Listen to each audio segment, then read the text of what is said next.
All right, welcome back to Robbie's Office Hours. Today we're talking about sigma notation, which is really just a fancy way of saying how can we write addition in a very kind of like cool looking way from a math standpoint, okay? So sigma notation looks like the following, okay?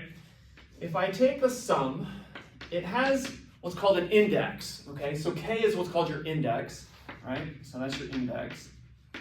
And it's basically telling you where are you starting and where are you going to finish, okay? The finish part will be up here. That's my upper limit. So for example, if I said K was equal to 1 and I said I want to go up to, I don't care, say 5, whatever that is, okay?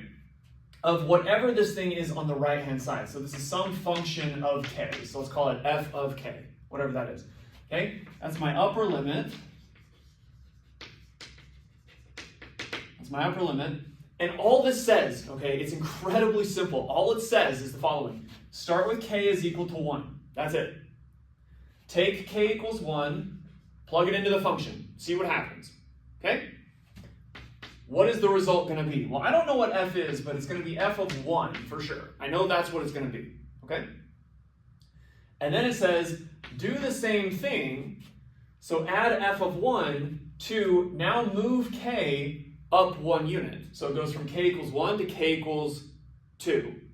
K is now 2, plug it in, I get f of 2. Add that to the next one.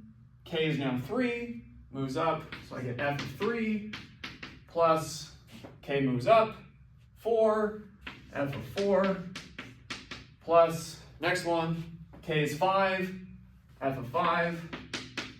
And you'd be tempted to say, well, go to the next one, except that the upper limit tells you now you're done. Okay, the second K gets up to 5, you're done. All right, that's literally all sigma notation is saying, is it's a super compact, fancy, kind of complicated looking gadget to represent how do I add these 5 numbers. Okay, so for example, if I gave you something like, what is the sum? K goes from 1 up to 4 of, say, 2K plus 5. I don't know, something like that. Okay? So here's the function. Okay, that's what I mean by f of K. That's the function, 2K plus 5. Notice this thing could really be anything. Okay? I mean, minus some like technicalities, like I can't divide by 0 or anything like that. So if like I have something in here that's like 1 over K minus 2, that would be bad because when then K is 2, I get 1 over 0. So you have to be careful about what this is, but at the end of the day, it can more or less be pretty much anything. So here's kind of the trick. Well, look, if that's f of K, well, what do? I follow my formula. Okay, f of 1, so I plug in 1 for K. So what would this equal? If K is 1, it would be 2 times 1 plus 5. Okay, that's my K equals 1 term. Plus, okay, so that's K equals 1. This is like f of 1, if you will, okay, using all the different notations. Now K is 2, so I get 2 times 2 plus 5. So that's when K is equal to 2, so that's f of 2. Okay, so that's kind of like my addition there. Now K is 3, so plus 2 times 3 plus 5, so this is when K is 3, so this is f of 3. And then the last one is 2 times 4 plus 5, right? K goes from 1 up to 4, so that's when K is 4. And so that's f of 4 in that case, all right? So you see the same pattern, f of 1 plus f of 2, f of 3, f of 4, so on, just like we had up here, up to f of 5. And I'm just notating that this is the K equals 1 term, this is the K equals 2 term, K is 3, K is 4. All right? But let's try and actually figure out what this is. Well, so let's get rid of some of this stuff down here so we have some more room to work. So what is this thing? Well, notice I could do a lot of things right now, but 2 main things I could do. I could say 2 times 1 is 2 plus 5, this is 7. 2 times 2 is 4, plus 5, that's 9. And 7, 9, 11, 13, so on. And then I could just add them up. That's not a problem. But what I want to do is I want to say, let's grab all of these terms. This one, this one, this one, and this one, and let's bring them out front. So what's that going to look like? They all have a 2 in common. So I'm going to get a 2 that I can factor out, and then 1 plus 2 plus 3 plus 4. Okay, do we agree? Let's see that again. 2 times 1, so that's 2 times 1, that's this term. 2 times 2, 2 times 2, that's this term.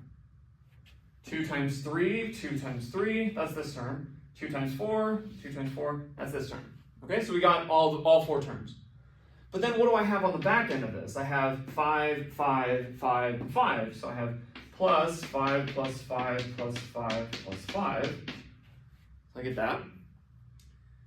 Now, we have been going from sigma notation into, I give you something in terms of sigma and you write it out in its expanded form. What if we wanted to go in reverse? What if I said, look, I have a sum here and I have a sum here. I want to write those in terms of sigmas. Okay, so how could I do that? Well, the 2 is on the outside. I have a sigma here. Okay, I need to give myself an index. Well, I'm going to start from 1, and I notice that I have 1, 2, 3, 4 terms, so I have to go from k equals 1, 2, 3, 4. I got to go all the way up to 4. Okay, and then the question is, what goes here?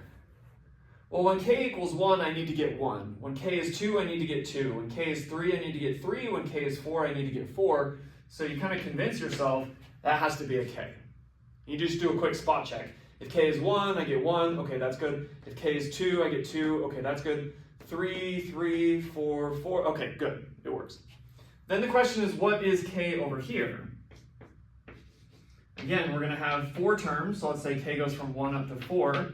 Of what? Well, notice none of these involve k. It's a constant. It's just a constant. Okay? This is probably one of the biggest hang-ups that people have with sigma notation, is they see a constant here and they're like, oh, it's just a constant, it's just 5. And it's like, no, it's not 5. What it's saying is, go back to the definition. How do you evaluate it? K is 1, plug it in. Okay, K is 1, plug it in. There's nothing to plug it into. That doesn't matter. You're plugging it into a function. That function is allowed to be constant, and therefore not depend on k whatsoever. So when I plug in k as 1, what do I get? I get 5, plus k is 2, 5, plus k is now 3, 5, plus k is now 4, 5. This is exactly what I have. Okay? So be aware of that.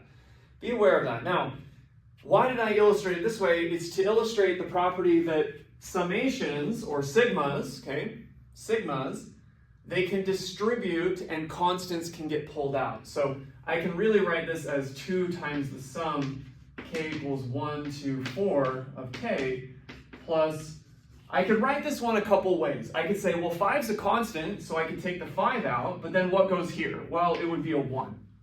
That's fine. Or I could say, just let's leave the 5 alone. Let's leave the 5 there and do that. It doesn't matter. Okay, you could take the 5 out and then the 1 just replaces where the 5 is. That's completely fine. But this is a property of sigma notation, is that sums distribute just like derivatives do. Constants can get pulled out, and the derivative of a sum is the sum of the derivatives. The same thing for sigma. Sigma of a sum or difference is the difference or sum of the corresponding sigmas. Okay, so we're going to do a whole bunch of examples in some future videos. So like, subscribe, comment, let me know what you think about this video, what can be better, any exercises you want me to run through, and we'll keep it going.